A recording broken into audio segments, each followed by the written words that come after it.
So how are you doing today, Amy? I'm great. Thank you. How are you doing?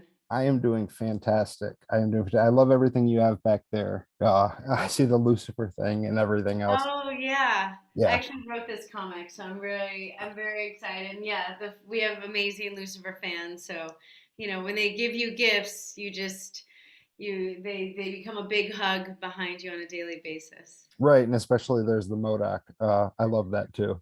Right. Yeah, I know. Nothing like a, huge floating head supervillain. So let's talk about dragons. You, I want to ask you because the last I know that you do a lot of live action stuff. But Ahead of Dragons, you did M.O.D.O.K. and Adam's Family. Mhm. So is it the um, pandemic that has kind of guided you more into voice acting, or is that something that you already had a passion for? No, I've done it for years. I was on a couple episodes of Family Guy back in the day. I actually did the voiceover for Spanglish. I narrated that movie with Adam Sandler back in the day and James L. Brooks. So I've been doing voice work for a really long time. And yeah, I mean, I felt very fortunate that I was doing, an animated series while we weren't able to leave our home, so I got to at least stay creative, and so I've been doing it forever and have just kept doing it. But I guess now it's just stuff that people are seeing, but I've been doing it for a long time. So I know things are crazy with the pandemic. When you did your recording and your work on dragons, can you give me a timeline of how long ago that was versus now that it's finally coming out this month? I think it was almost, I want to say almost 2 years. In fact, I'm looking at this old picture of Alex, so cute, and it's dated March 16th, 2020.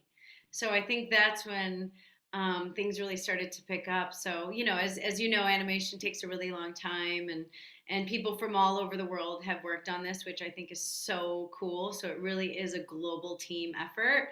So yeah, it's been a while, but I'm glad it's finally coming to the world. So even though that was, last year, almost 2 years now, do you think, can you remember what it was about the How to Train Your Dragon franchise that really appealed to you and made you want to join it? Yes, I love the movies, love the franchise. I feel like it really encourages you to never give up your sense of adventure, no matter how old you are, and your sense of play. And so I love that because I'm a big kid. And I think dragons might exist in an alternate universe. It's a very, very big universe. So to say that creatures like this don't exist, you just never know. I was just in Belize and I saw an iguana, a huge iguana. I'm like, you know what? You never know. This might be a cousin of a dragon.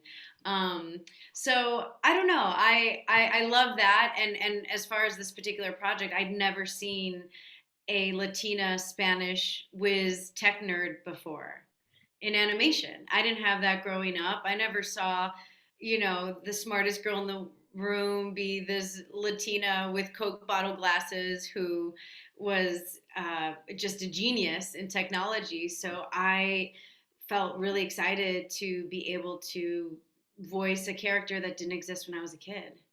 And that's awesome that you're able to be a part of that representation now, because that obviously this is a franchise that kids are going to be able to see, and those kids are going to have that something that you didn't have. That's really cool to pass on. Yeah. Um, Obviously I've seen some of the show. I don't want to spoil anything, but I want to ask you, can you kind of tell, the audience and readers what about your character, Alexandra, from your perspective? Yes. So Alex Gonzalez is a curmudgeon. She always What a thinks word. like we're gonna die. She's just so fun. I love her. She's a total tech genius nerd who prefers animals to people. She does not like to leave her room. Her favorite place is in front of her tablet or in front of her computer in her room. She does not come from a place of yes. She comes from a place of no way.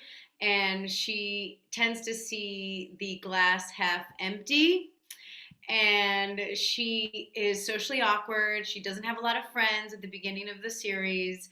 She's a kind of a loner type, and you'll find out why once you start watching it.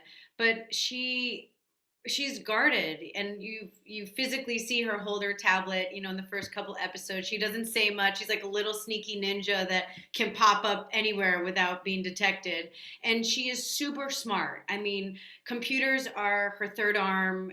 She's such a brainiac, and because she's not very social, she's very awkward in front of people, so she tends to overshare when she finally is talking, and she has no filter, so it makes for a lot of comedy and just SMH, like shaking my head moments for her.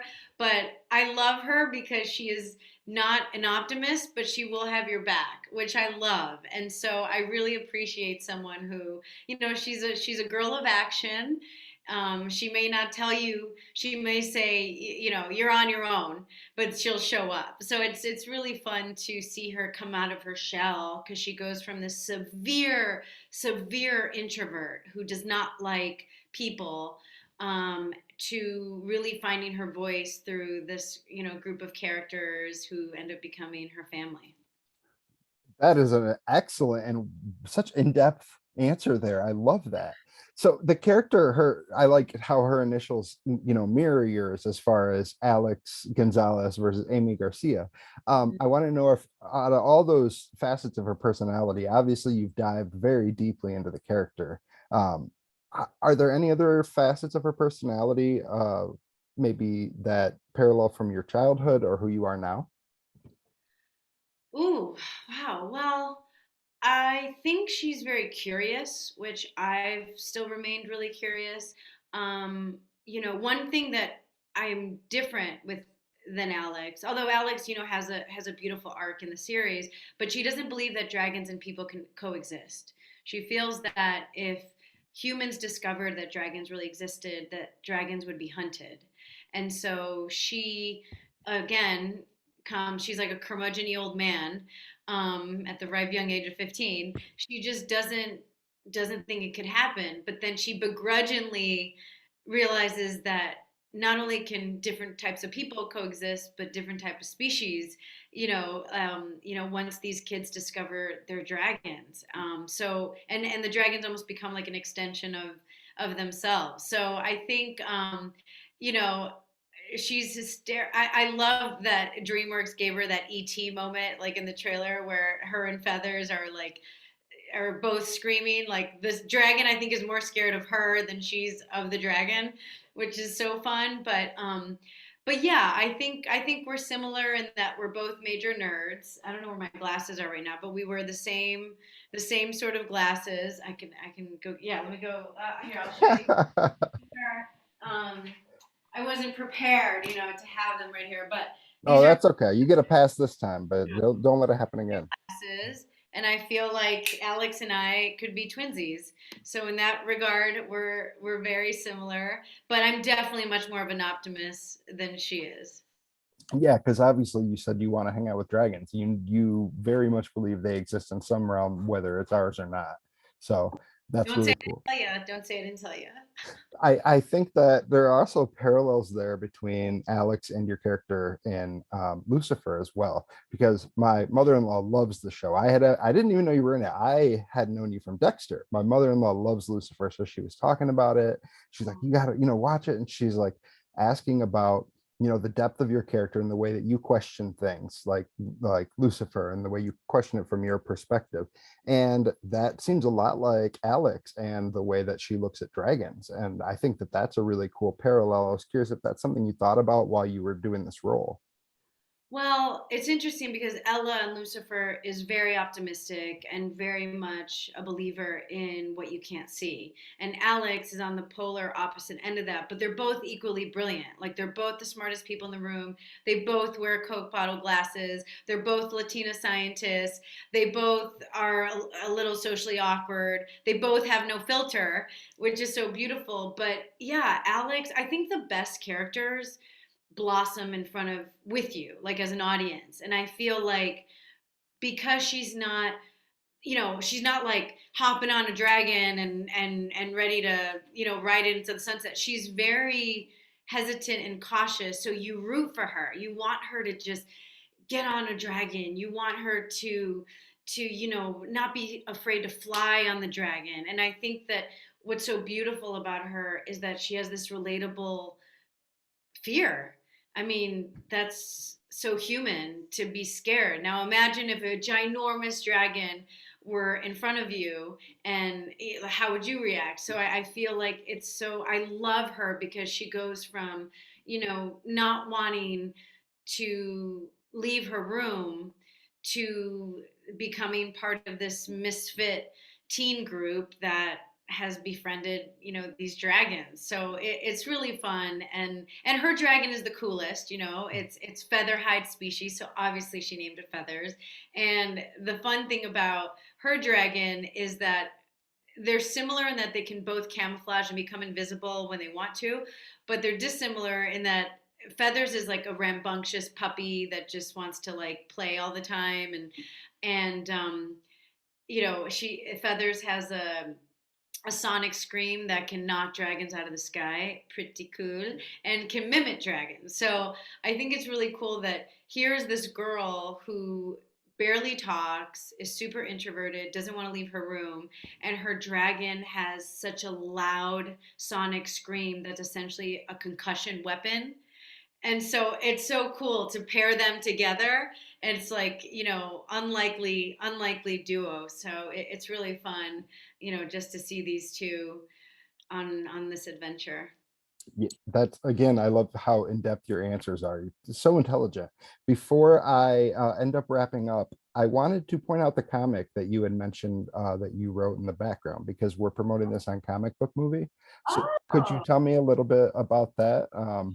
Well, I actually wrote these two. This I co-wrote with my writing partner. This is Dungeons and Dragons, AJ Mendez. I get so excited when I see Garcia. I'm like, Mom, look. But this about myself.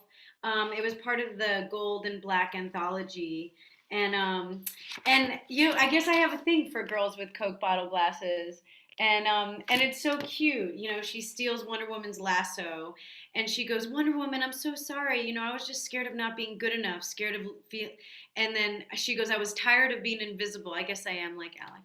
I was tired of being invisible, and your lasso made me feel seen for the first time. And this is what Wonder Woman says. It's very short to her. She goes, your strength comes from within, Sophia. Being scared of not being good enough and being scared of not being seen is part of being human. All that matters is that you see yourself. You are enough, and that is the truth. And then she's like, and sometimes it's not so bad to be invisible, and then takes her on her invisible jet over Chicago, where I'm from. Aww. That's adorable. That is Thank awesome. you. I So, will make sure we promote this to get you more oh, coverage for dragons too. oh, Um, sweet. Thank you. was it that love of comics that got you to do M.O.D.O.K, or is that something that is just animated like dragons that you wanted to be in that realm? Well, I mean, I love all things comics. My dad was like a sci-fi geek, like Star Trek guy. So I love Spider-Man. Spider-Man is like my fave of all time. I have a little card that I won't give to anyone because I still haven't taken out of the plastic. But but yeah, I don't know. I guess it was both. I wasn't very familiar with M.O.D.O.K, but obviously I knew who Iron Man was, and then one thing led to another, and here we are. The two worlds collide: animation and comics. So it was a perfect kismet. Yeah, and I'm sure M.O.D.O.K is exactly your type in men too. I love that you represent so many Latina characters on TV, and like when I was digging through your history, I saw that you were, the only Latina at one point in your generation to be on a syndicated show, and I just want to say that that is huge for minorities everywhere, and I really appreciate everything that you do.